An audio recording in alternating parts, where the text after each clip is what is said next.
अमरीकी साइफर की कहानी आजम खान ने आश्कार कर दी। साबिक वजीर आजम के प्रिंसिपल सेक्रेटरी ने साइफर को एक सोची समझी साजिश करार दे दिया।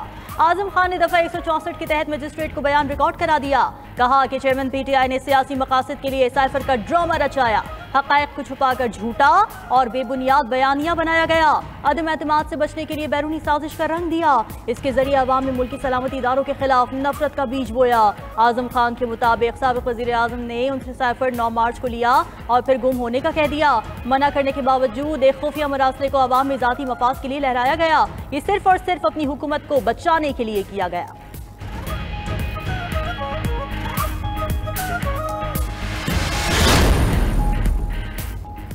पाकिस्तानी सियासत में अमेरिका का कोई किरदार नहीं। किसी एक सियासी उम्मीदवार या पार्टी पर कोई पोजीशन नहीं रखते। अमरीकी महकमा खारजा की नायब मौवन एलिजबेथ होर्स्ट का बयान। बोली प्रोपेगेंडे और गलत मालूमात को ताल्लुकात में रुकावट नहीं बनने देंगे। अवाम ने जिसे भी मुंतखब किया उस हुकूमत के साथ काम करने को तैयार हैं।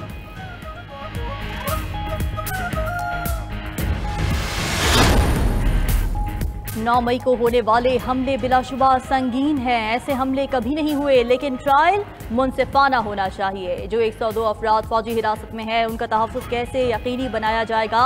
चीफ जस्टिस उमरता बंदयाल के फौजी अदालतों में सिविलियन के ट्रायल के खिलाफ केस में रिमार्क्स। अटॉर्नी जनरल ने कहा सोचे समझे मंसूबे के तहत हमले किए गए। मुल्क के मरकजी शहरी इलाकों में हमले हुए।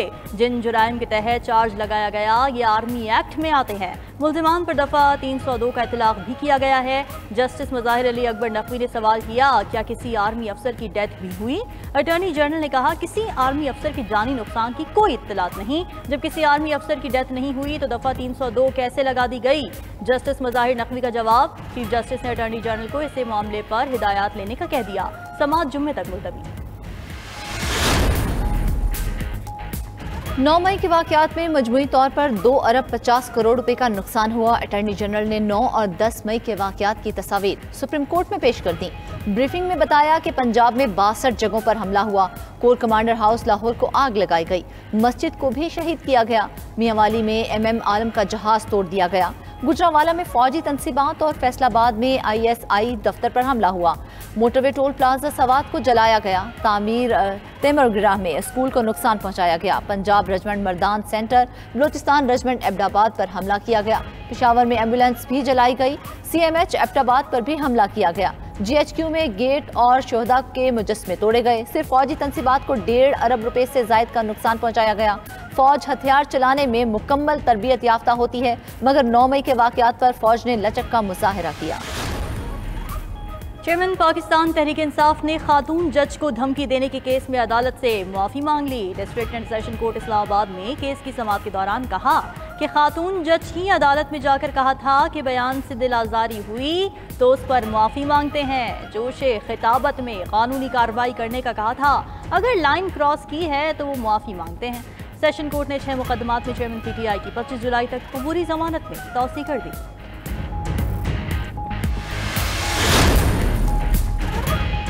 वज़ीर आज़म शहबाज शरीफ से MQM वफ्द की मुलाकात। अपने तहफ़्फ़ुज़ात सामने रख दिए। इंतखाबात नई मरदमशुमारी के तहत करने का मुतालिबा। खालिद मकबूल सिद्दीकी ने कहा इलेक्शन में चंद रोज़ ताख़ीर भी हो जाए तो कोई मसला नहीं होना चाहिए। मौजूदा मुल्क की सियासी सूरत हाल पर तफसीली मुशावरत। निगरान हुकूमत की तश्कील और हालिया मरदमशुमारी पर भी बात हुई।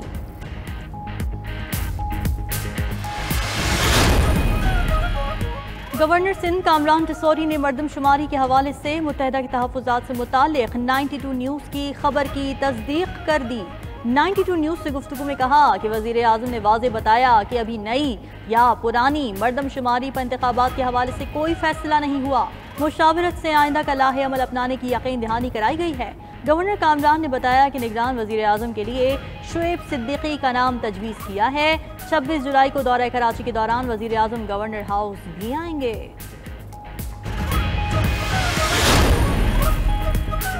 वज़ीर आज़म शहबाज शरीफ की ज़ेर सदारत मुस्लिम लीग नून की सियासी कमेटी का इजलास में वफाकी वज़रा और पार्टी के सीनियर रहनुमा शरीक हुए। सियासी सूरत हाल पर मुशावरत की गई। ज़राए के मुताबिक वज़ीर आज़म ने पार्टी रहनुमाओं को पीपल्स पार्टी की क़यादत से मुलाकात पर एतमाद में लिया।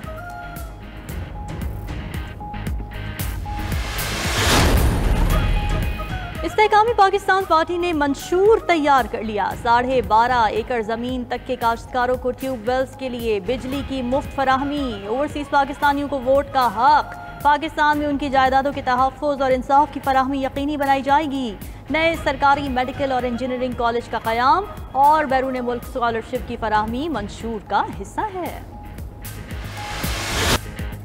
मुल्क में मानसून बारिशों का नया स्पेल। रावलपिंडी और इस्लामाबाद में मूसलाधार बारिश ने तबाही मचा दी।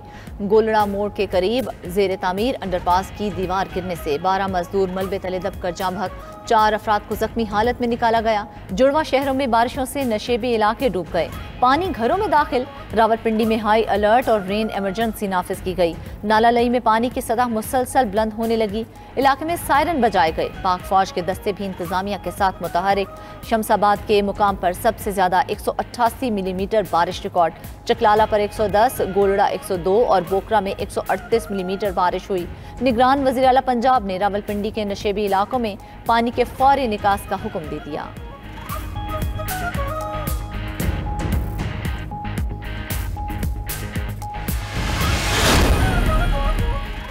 पंजाब और खैबर पख्तूनख्वा के दीगर शहरों में भी बारिशों से जगह जगह पानी। सियालकोट में मूसलाधार बारिश के बायस नशेबी इलाके डूब गए।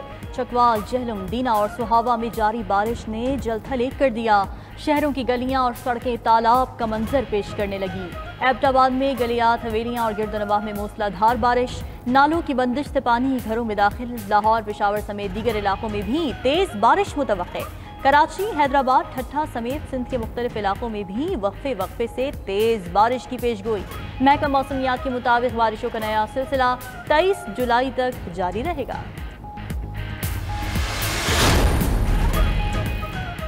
वज़ीर आला सिंध मुराद अली शाह की ज़ेर सदारत सूबाई काबीना का तवील तरीन इजलास। डायरेक्टोरेट ऑफ अकाउंट्स को बंद करने की मंजूरी दे दी गई। वज़ीर आला सिंध ने हिदायत दी कि डायरेक्टोरेट के मुलाजमीन को महकमा खजाना के सरप्लस पोल में रखा जाए।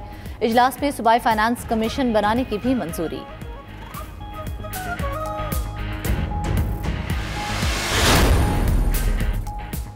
गोल्फ टेस्ट पर पाकिस्तान की गिरफ्त मजबूत। श्रीलंका की दूसरी इनिंग्स में 210 रन पर 6 विकेटें गिर गईं। पाकिस्तान की पहले इनिंग्स की बढ़तरी खत्म करने के बाद 61 रन का इजाफा। धांजिया की 50 ने टीम को संभाला दिया।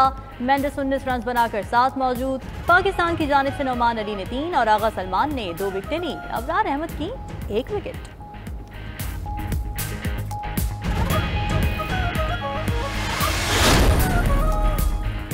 मुल्क के 3 एयरपोर्ट्स की आउटसोर्सिंग के खिलाफ सिविल एविएशन मुलाजमीन सड़कों पर आ गए।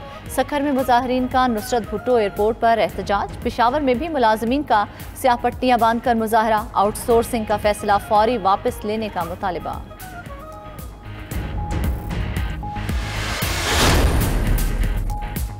पाकिस्तान ने जौहरी मवाद और तनसीबात की सलामती में भारत को पीछे छोड़ दिया। न्यूक्लियर थ्रेट इनिशिएटिव इंडेक्स की नई दर्जाबंदी जारी। जौहरी मवाद की सलामती में पाकिस्तान की 3 पॉइंट्स की बेहतरी। स्कोर 49 हो गया। भारत में जौहरी सलामती को दरपेश खतरात के बायस स्कोर 40 रहा। NTI इंडेक्स के मुताबिक जौहरी तनसीबात की सलामती में भी पाकिस्तान 32वें नंबर पर मौजूद। रूस और इसराइल भी 32वें नंबर पर हैं। NTI इंडेक्स के मुताबिक भारत की जौहरी तनसीबात को बदस्तूर संगीन खतरात लाहिक हैं।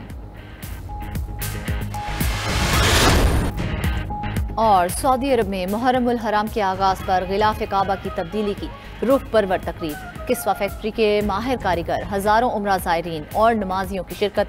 16 टुकड़ों पर मुश्तमिल किस्वा की लंबाई 50 फीट और चौड़ाई 40 फीट तक है। गिलाफ काबा पर कुरानी आयात को सोने, चांदी और रेशम से तहरीर किया गया। दूसरी जानिब नया इस्लामी साल शुरू होते ही मक्का मुकरमा में क्लॉक टावर रोशनियों से जगमगा उठा।